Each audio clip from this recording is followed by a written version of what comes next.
Bienvenue dans Chronicles. Nous vous invitons à explorer l'univers de l'ingénierie, du conseil et de l'innovation, pilier d'Acali, une entreprise en constante évolution. Découvrez dans ce podcast les missions d'Acali, sa culture d'équipe, ses engagements pour le bien-être au travail et les opportunités de carrière qu'elle pourvoit.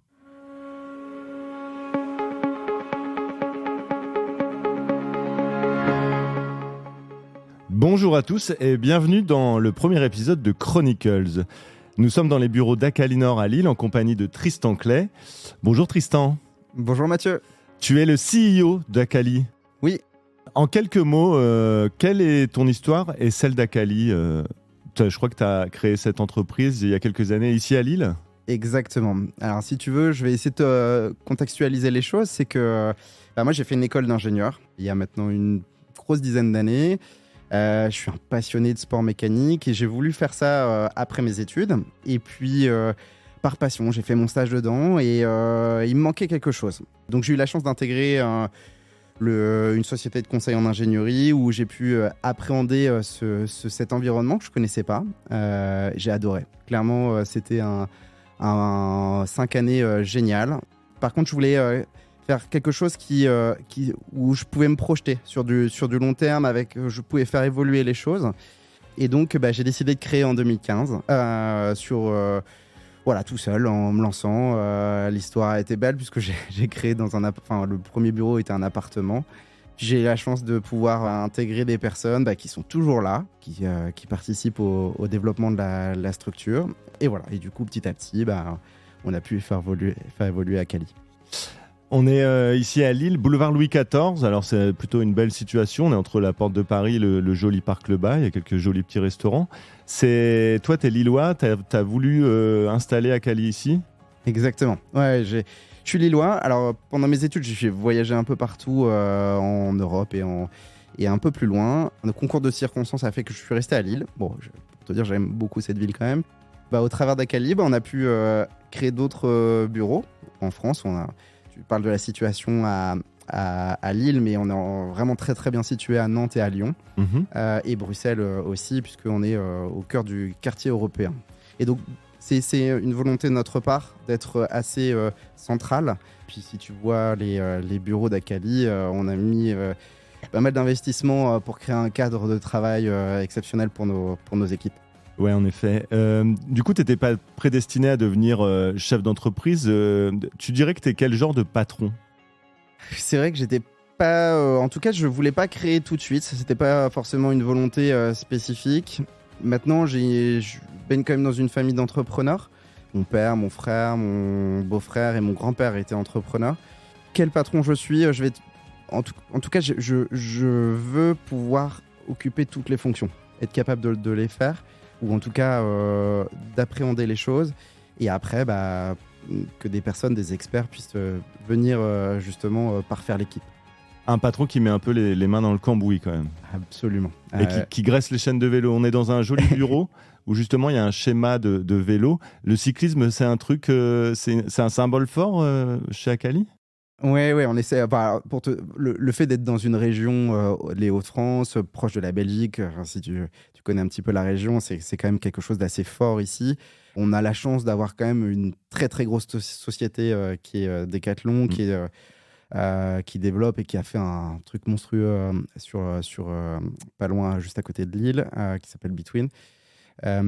Donc oui, l'environnement est plutôt propice au cyclisme. Maintenant, pour te dire, on essaye d'accompagner pas mal de sports. Notre politique de communication maintenant est centrée sur le dépassement de soi, l'entraide, l'équipe, et de ce fait, le sport est vecteur de ces éléments-là.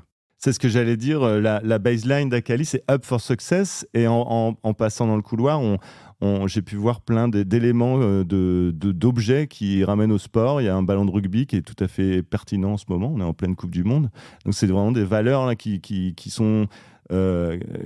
infusent dans les équipes ici. Oui, clairement, on cherchait quelque chose dans notre politique de communication, quelque chose qui se rapproche de nos valeurs.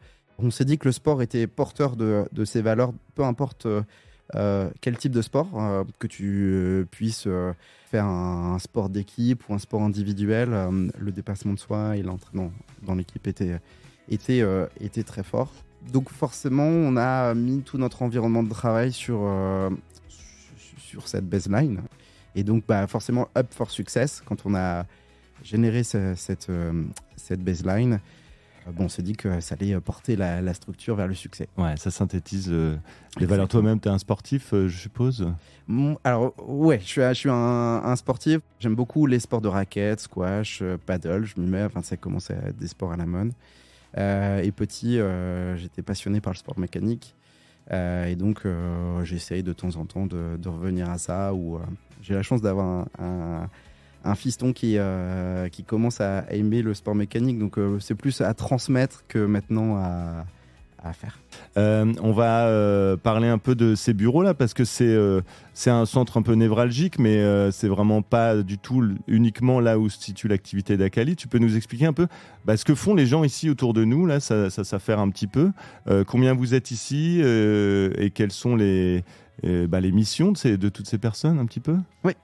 Alors, pour t'expliquer, dans notre environnement de travail, tu as une équipe de consultants, une équipe talentueuse qui aide nos partenaires sur un accompagnement technique pour justement améliorer leur outil de production, leur projet, leur développement. Et cette équipe talentueuse, elle est encadrée par une équipe support qui permet à ce que nos collaborateurs, nos ingénieurs puissent baigner dans un environnement hyper propice.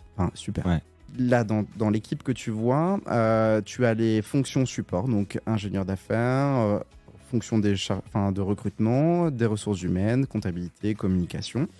Et nos collaborateurs sont principalement en projet, directement chez nos partenaires. Alors, on a de plus en plus de projets dans un bureau d'études. On a la chance de pouvoir accompagner certains de nos clients sur des work packages. Et donc, nos collaborateurs reviennent petit à petit dans nos bureaux. Et donc, ça, c'est génial. C'est qu'on va devoir rechercher des bureaux encore plus grands et plus grandioses.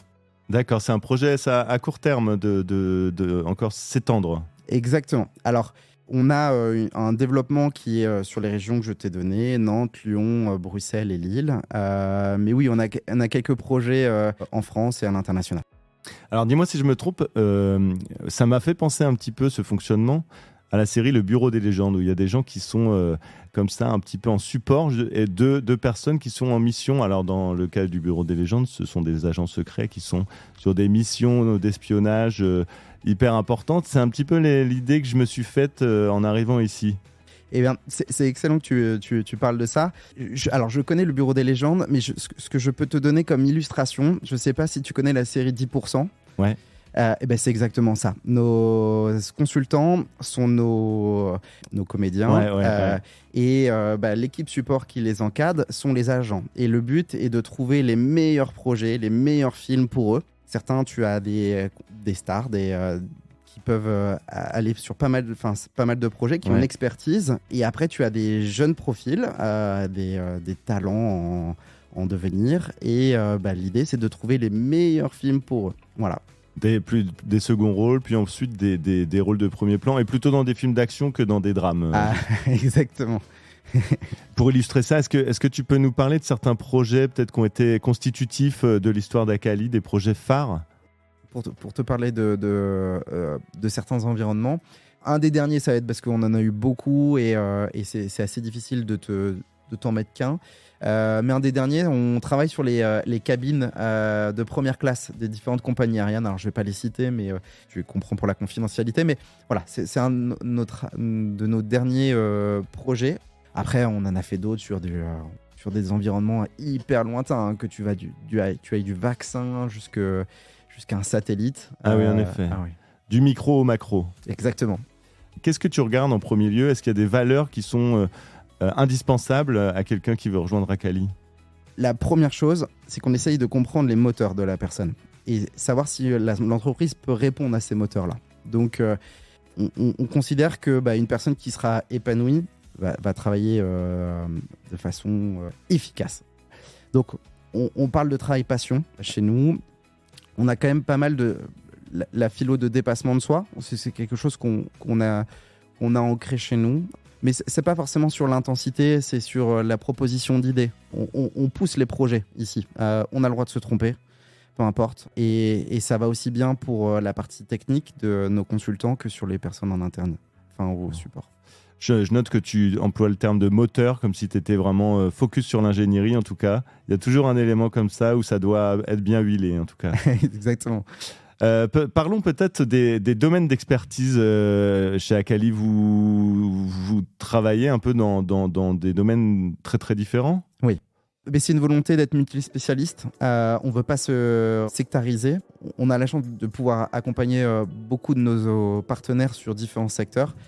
Ça nous permet d'enrichir notre offre. Et justement, nos partenaires apprécient justement cette diversité parce que c'est ce qu'ils viennent chercher chez nous. Et puis, tu imagines pour nos consultants, clairement, c'est une source de diversité. Et pour leur plan de carrière, c'est assez exceptionnel. Justement, est-ce que tu aurais un message aux auditeurs, à des personnes qui hésiteraient ou qui envisageraient de rejoindre Akali ? C'est quoi le message que tu as envie de leur passer, tout simplement ? Si tu cherches une entreprise innovante, apprenante, tu es dans la bonne voie. Je pense que le mieux, c'est de venir se rencontrer, de venir échanger sur un entretien. Et puis, on voit tout de suite l'environnement. On parle souvent dans nos entretiens de plan de carrière, d'évolution de certains de nos collaborateurs. On donne des exemples. Et ça donne envie ou pas. Alors, dans ce cas-là, on se propulse ou pas dans la société. Voilà. Tu as assez vite l'environnement de travail quand tu viens en entretien chez nous. Merci Tristan. Pour finir, qu'est-ce qu'on peut te souhaiter et souhaiter à Akali pour l'avenir ? Écoute, ce qu'on peut me souhaiter, c'est qu'on ait des collaborateurs épanouis. Je t'assure que je serai le plus heureux si ça continue comme ça. Collaborateurs et aussi partenaires, parce que je pense que si tu as des collaborateurs épanouis, ça va promouvoir justement son développement. Et donc, continuer à être une référence aussi dans le monde industriel. On commence à le devenir et ça fait très plaisir. Merci beaucoup Tristan et merci à tous d'avoir écouté ce premier épisode d'Akali Chronicles. Nous espérons que cela vous a donné un aperçu de ce qu'est cette entreprise et de son engagement pour l'innovation, l'excellence et pour le bien-être de ses collaborateurs. Dans notre prochain épisode, nous plongerons dans le thème des carrières que permet Akali. Nous vous partagerons notamment des conseils et même un témoignage inspirant. Alors encore merci pour votre écoute et à bientôt.